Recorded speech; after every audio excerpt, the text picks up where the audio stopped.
Hello dear students, नमस्ते आप सभी को। आज मैं महावीर क्लासेस यूट्यूब चैनल की सेकंड वीडियो के साथ आपके साथ फिर से हूँ।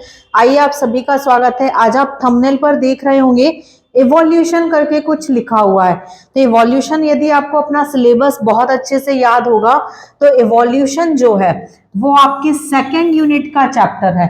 तो सेकेंड यूनिट का चैप्टर मतलब आपकी मिस्ट्री क्लियर होगी कि ये वाली जो वीडियो होगी वो सीरीज की बायोलॉजी की सेकंड वीडियो होगी, जेनेटिक्स एंड एवोल्यूशन। तो आइए आप अपने सेकंड वीडियो के साथ में। उससे पहले मैं आपको एक बात बोलना चाहती हूँ जो मेरे हिसाब से आपको बहुत पॉजिटिव एनर्जी का काम करेगी।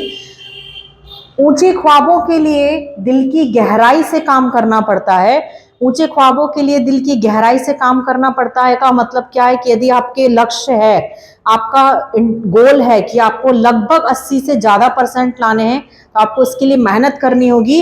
यूं ही नहीं मिलती सफलता, किसी को मेहनत की आग में दिन रात जलना पड़ता है। मेहनत की आग मतलब आपको डेली मेहनत करोगे, आप रोज एक एक कदम भी आगे बढ़ोगे तो आपको एक दिन आपकी मंजिल जरूर मिल जाएगी। आइए इसी एक बहुत बेहतरीन क्वाड के साथ में अपना स्टार्ट करते हैं।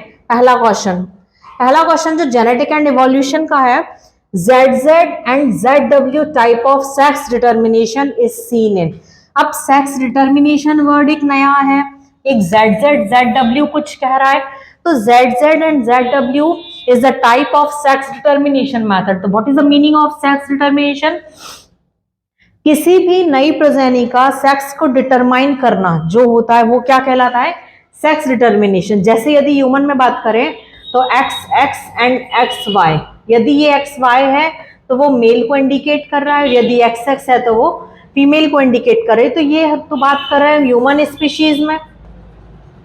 यदि हम ह्यूमन के अलावा बात करें तो और भी टाइप के अदर स्पीशीज में मैथड्स होती हैं जिनके थ्रू सेक्स का डिटर्मिनेशन होता है। तो हमें बताना है कि ये मेथड किस में होती है? Platypus, snails, cockroach and peacock. तो peacock is the correct answer that determine sex method on that ZW and ZZ method. तो ये वाला जो क्वेश्चन, इसमें क्या है कि मेंडल जो है फादर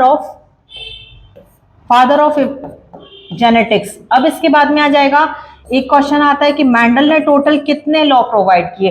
तो मेंडल ने टोटल 3 लॉ प्रोवाइड किए थे, जिसमें से 2 लॉ जो हैं वो मोनोहाइब्रिड क्रॉस पर बेस्ड है, केवल एक लॉ जो है वो डाईहाइब्रिड क्रॉस पर बेस्ड है। मोनोहाइब्रिड क्रॉस पे जो 2 लॉ है वो है लॉ ऑफ डोमिनेंस और लॉ ऑफ सेग्रीगेशन। तीसरा लॉ जो है वो लॉ क्या है? Law of independent assortment. ये क्वेश्चन जो आया हुआ है आपका वो लॉ ऑफ इंडिपेंडेंट असॉर्टमेंट से आया हुआ है। इसमें क्या पूछा है कि इंडिपेंडेंट असॉर्टमेंट में जो क्रोमोसोम्स होते हैं वो क्रोमोसोम्स पर जीन। अब क्रोमोसोम और जीन आपने पढ़ा होगा, आपको बहुत अच्छे से पता होगा कि क्रोमोसोम क्या है और जीन क्या है।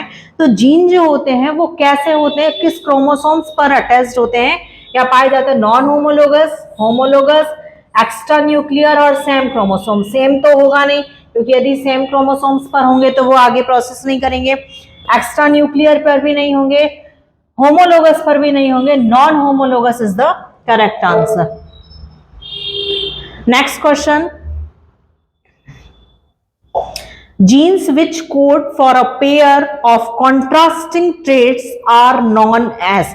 अब एक वर्ड यहां पर जो आया है कॉन्ट्रास्टिंग ट्रेट। कॉन्ट्रास्टिंग ट्रेट मतलब जैसे capital RR, capital YY, that are contrasting trait. तो ऐसे कौन से जीन होते हैं जो कॉन्ट्रास्टिंग ट्रेट्स को के पेयर होते हैं? जैसे डोमिनेंट जीन होगा, एलील होगा, लिंक्ड होगा कि none of these? None of these तो होगा नहीं, लिंक्ड जीन भी नहीं होगा और डोमिनेंट जीन भी नहीं होगा।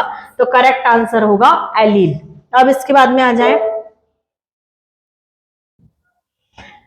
Name of the scientist who discovered the law of heredity.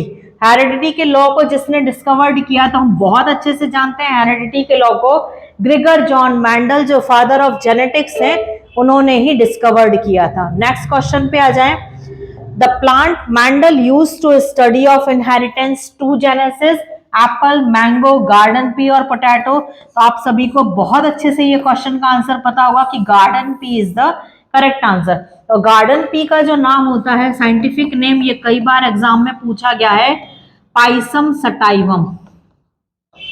Pisum sativum, तो इसे बहुत अच्छे से याद कर लें आप नाम को। इसके बाद आ जाएं, colour blindness is an fill in the blanks linked recessive trait. अब आपको पता होना चाहिए कि कलर ब्लाइंडनेस जो नाम पूछा गया है, जो डिसीज बताई गई है, वो डिसीज किससे रिलेटेड है? तो colour blindness as well as haemophilia. Haemophilia, ये दोनों जो डिसीज होती हैं ये एक्स लिंक्ड डिसीज होती हैं। एक्स लिंक्ड मतलब होता है ये मोस्ट प्रोबेबली एक्स क्रोमोसोम्स पर प्रेजेंट होती है। तो आप यहाँ देखिए, कहीं आपको एक्स क्रोमोसोम दिख रहा है, ये आंसर गलत होगा, ये भी नहीं होगा क्योंकि जेड कोई क्रोमोसोम होता नहीं है। Correct answer is only x chromosome. Next question, which of the following is the unit of inheritance? Unit of inheritance मतलब हम अल्टीमेटली बात करें कि जेनेटिक्स की यूनिट कौन है, तो फिनोटाइप कोई यूनिट नहीं है, जीनोटाइप कोई यूनिट नहीं है, जीनोम कोई यूनिट नहीं है, तो करेक्ट आंसर होगा जीन। ये मोस्ट इंपॉर्टेंट क्वेश्चन है, इसे मैं कम से कम 2-3 बार हैशटैग मार्क बना दे रही हूँ। 1:1:1:1:1, इसी की जगह पे एक और आता है 1:1 ओनली। तो जहां आपको 4 बार दिखे हो, जहां 2 बार दिखे हो, नाम मतलब नंबर केवल 1 हो, आंख बंद करके वहां निशान लगा देना टेस्ट क्रॉस। 4 दिखते हैं अगर तो वो हो जाएगा डाइहाइब्रिड के लिए, और 2 दिखते हैं तो वो हो जाएगा मोनोहाइब्रिड के लिए। अब ये पूछा है 1:1:1:1 रेशियो शोज, तो मैंने बताया टेस्ट क्रॉस और डाइहाइब्रिड। अब आप अपना ऑप्शन सिलेक्ट कर लें, option D is correct answer.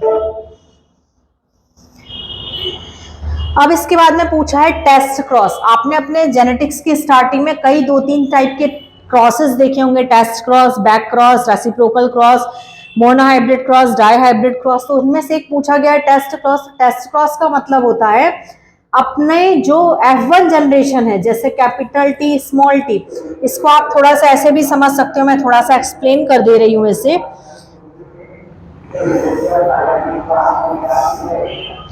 Capital T small T, sorry small T gamete आएंगे, कैपिटल टी इसका गैमीट आएगा, स्मॉल टी, दोनों में जब फ्यूजन होगा तो कैपिटल टी स्मॉल टी। जब इसका क्रॉस किया जाए, अब इसका क्रॉस किसके साथ किया जाए कि वो टेस्ट क्रॉस हो? हमेशा टेस्ट क्रॉस में रेसेसिव पेरेंट के साथ ही क्रॉस किया जाता है, तो that is the test cross. अब आप ऑप्शन सेलेक्ट करें, ये ऑप्शन किसी में दिया है, तो option D is correct answer.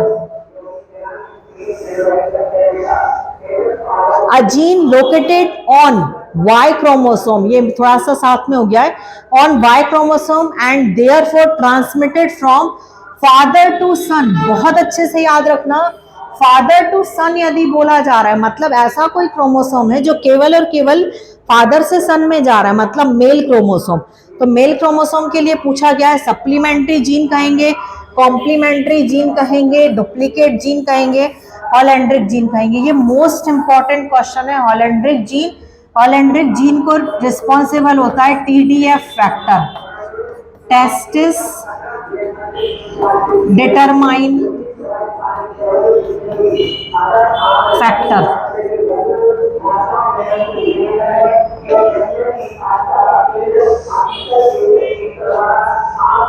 इसके बाद बात करें what is called प्लियोट्रोपिज्म।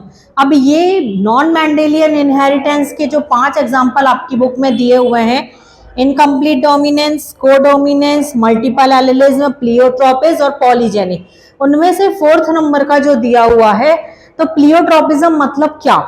Phenomena of multiple effect of simple gene, phenomena of multiple effect of multiple gene. ये तो आंसर गलत ही हो जाएगा क्योंकि ऐसा कोई इनहेरिटेंस होता ही नहीं है। Phenomena of multiple effects of multiple allele, that is wrong answer, and this is also wrong answer because pleiotropism and polygeny is work together at opposite type. मतलब पॉलीजीनी में जीन बहुत सारे होंगे, कंट्रोल करेंगे एक फैक्टर को, और प्लियोट्रोपिज्म में जीन एक होगा, कंट्रोल करेंगे बहुत सारे फैक्टर्स को। तो ये वाला ऑप्शन करेक्ट हो जाएगा। अब इसके बाद आ गया in human being x chromosomes complete in. अब ये आपको मेथड बतानी है। मैंने सबसे पहले क्वेश्चन में आपको बताई थी कि ह्यूमन बीइंग की मेथड कौन सी होती है, तो आप मुझे इसका करेक्ट आंसर कमेंट बॉक्स में मैसेज करेंगे।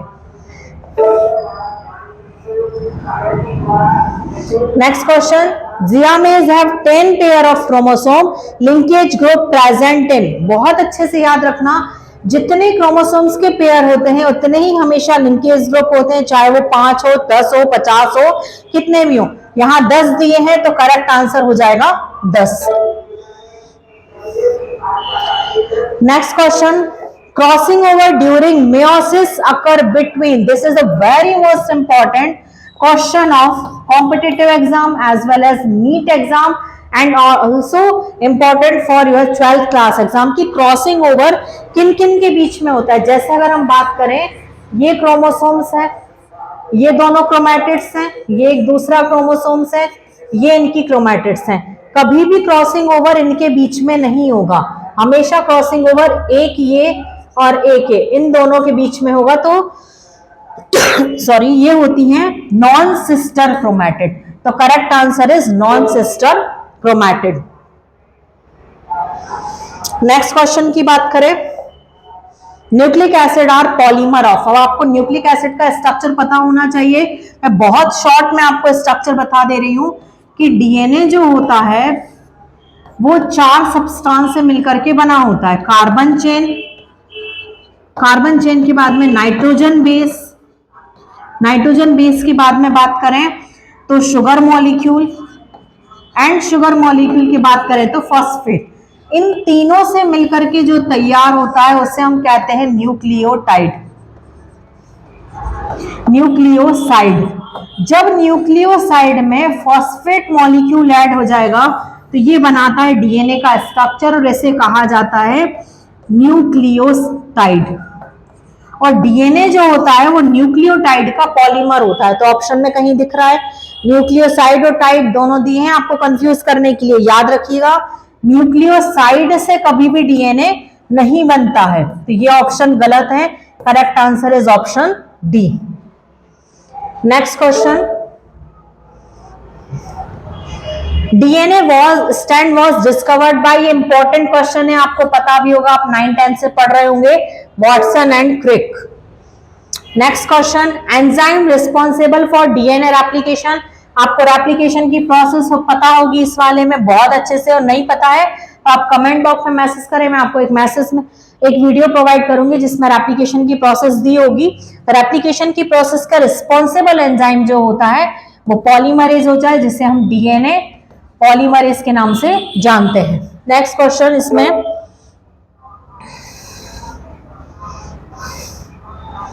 Transcription is formation of. Transcription मतलब क्या? 3 प्रोसेस होती है। सबसे पहले ट्रांसक्रिप्शन,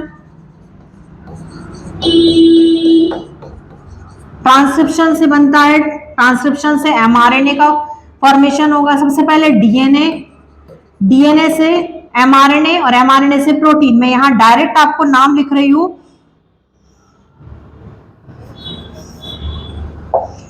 ट्रांसक्रिप्शन और ट्रांसलेशन। ट्रांसक्रिप्शन में फॉर्मेशन होता है एमआरएनए का और ट्रांसलेशन में फॉर्मेशन होता है प्रोटीन का। तो डीएनए से एमआरएनए बनना और एमआरएनए से प्रोटीन बनना, ये पूरी की पूरी प्रोसेस कहलाती है सेंट्रल डॉग्मा। ये क्वेश्चन आपके 2 नंबर के एग्जाम में कई बार पूछा गया है, सेंट्रल डॉग्मा। तो यहां पूछा है ट्रांसक्रिप्शन में किसका फॉर्मेशन होता है, तो ट्रांसक्रिप्शन में एमआरएनए का फॉर्मेशन होता है। Initiation code in higher plants, ये कंफ्यूज करने के लिए केवल आपको हायर प्लांट्स दिया हुआ है, क्योंकि इनिशिएशन कोडॉन हर एक स्पीशीज में एयूजी या जीयूजी होता है। मोस्ट प्रोबेबली एयूजी का यूज किया जाता है, तो initiation codon is AUG. Next question, which of the following is an example for link species. Link species का मतलब क्या हुआ कि ऐसी स्पीशीज जो आज के समय में, इसको आप क्वेश्चन को मुझे कमेंट बॉक्स में बताएंगे। लिंक स्पीशीज के example, following an example of link species मतलब जो पूरी तरह से एंडेंजर्ड स्पीशीज को कह सकते हैं, जिसमें मतलब हमारे पिछले, ये क्वेश्चन एवोल्यूशन से आया है। मैं आपको एक हिंट दे रही हूँ, इस क्वेश्चन का आप थोड़ा सा एवोल्यूशन के बेस पे यदि देखेंगे कि हम कहते हैं कि हमारा मतलब पूर्वज कौन है, उससे रिलेटेड ये आंसर है। आप थोड़ा सा देखेंगे और मुझे कमेंट बॉक्स में मैसेज करके बताएंगे कि इसका करेक्ट आंसर क्या है। Next question, the phenomena of industrial millennium. ये क्वेश्चन डार्विन थ्योरी से दिया हुआ है। डार्विन थ्योरी को आपने पढ़ा होगा तो आपको इंडस्ट्रियल मिलेनिज्म का एग्जाम्पल पता होगा। तो इसमें इंडस्ट्रियल मिलेनिज्म में नेचुरल सिलेक्शन की थ्योरी दी थी डार्विन ने, तो डार्विन की थ्योरी पर ये एग्जाम्पल है। इसमें 2 एग्जाम्पल और हैं, इंडस्ट्रियल मिलेनिज्म, डीडीटी का यूज, और एक मिमिक्री। इसके बाद next question, Darwin finches are an excellent example of brood parasitism, connecting linking, adaptive radiation और सीजनल माइग्रेशन। तो Darwin finches is the correct option of adaptive radiation, क्योंकि इन्होंने example जो डार्विन ने थ्योरीज प्रोवाइड करी थी उसमें एडाप्टिव रेडिएशन के एग्जाम्पल में फिंचेस पे उन्होंने गैलोपैगोस आइसलैंड पर कम से कम लंबे समय के लिए बहुत उन्होंने फिंचेस के बारे में डिस्कवर्ड किया था। Next question, Miller in his experiment, ये बहुत इंपॉर्टेंट क्वेश्चन है। इसमें गैसेस का रेशियो, ये मिलर यूरे एक्सपेरिमेंट से क्वेश्चन आया है। मिलर यूरे एक्सपेरिमेंट में आपको पता होना चाहिए कि उन्होंने मिलर यूरे ने कौन कौन सी गैसेस का यूज किया था। तो मिलर यूरे की गैस का नाम याद करने के लिए आप एक ट्रिक याद रख सकते हैं, HAM, हम मतलब 3 गैस के नाम, H से हाइड्रोजन, A से अमोनिया और M से मीथेन। अब यहाँ पे आप देख सकते हैं तीनों गैस किसमें दी हुई हैं, मीथेन, अमोनिया, ऑक्सीजन, नाइट्रोजन। ये करेक्ट आंसर नहीं है। Hydrogen, methane, ammonia, water, water को भी इसको होल्ड करते हैं। अमोनिया, मीथेन, कार्बन डाइऑक्साइड गलत आंसर है। हाइड्रोजन, वाटर, ऑक्सीजन, हीलियम, ये भी गलत आंसर है। तो बचा कौन सा, केवल ये आंसर हमारा लास्ट आंसर, ये करेक्ट आंसर है। इसका रेशियो भी पूछा जाता है। रेशियो आप मुझे कमेंट बॉक्स में बताएं, 1:1 का रेशियो है या 2:1 का रेशियो है, आप मुझे ये कमेंट बॉक्स में मैसेज करके बताएंगे। इसके बाद है, during origin of life which among the following was not found in free form. Atmosphere में जब ओरिजिन हुआ था कौन सी गैस फ्री फॉर्म में नहीं थी। मतलब इसको आप ऑक्सीजन इवोल्यूशन के नाम थ्योरी से भी याद रख सकते हो। तो oxygen is one of the gas that was not free form on the origin of life. Next question,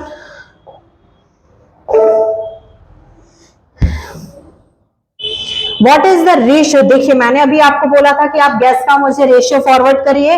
comment box में ये क्वेश्चन आ गया कि ये इनमें से बताइए। अब आप मुझे बताएंगे, मैं इतनी हिंट दे रही हूँ कि ये 1:1 है या ये 2:1:2 है, इन दोनों में से ही आंसर है। और आप मुझे कमेंट बॉक्स में मैसेज कराएं। तो ये आपकी यहाँ पर यूनिट 2 जो जेनेटिक एंड इवोल्यूशन है वो कंप्लीट होती है। नेक्स्ट वीडियो के लिए आप तैयार रहें और प्लीज ये वीडियो को फॉरवर्ड करें अपने फ्रेंड्स में, जिससे नेक्स्ट वीडियो के लिए उनको हेल्प भी हो जाए और आप भी इसकी प्रैक्टिस करिए और कोशिश करिए इन क्वेश्चंस को बहुत अच्छे से तैयार कर लें। Thank you. और नेक्स्ट वीडियो के लिए आप चैनल को सब्सक्राइब करें और वीडियो को देखते रहें। Thank you.